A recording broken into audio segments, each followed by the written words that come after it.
अस्सलाम वालेकुम class 7 students, कैसे हैं आप सब।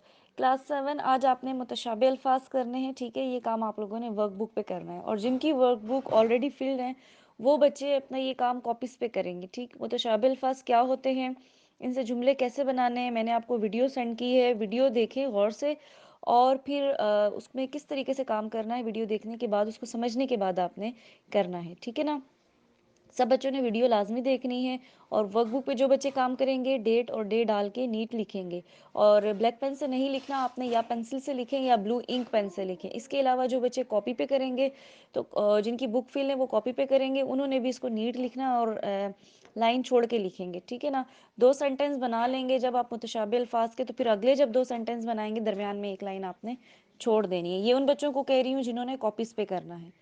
सही, बाकी जो बुक पे करेंगे जिस तरीके से बुक पे लिखा हुआ है तो उसके सामने आपने सेंटेंसेस बनाने हैं। यही आपका आज का होमवर्क है, नीट करके और इमेज बना के आपने मुझे सेंड करनी है। Thank you.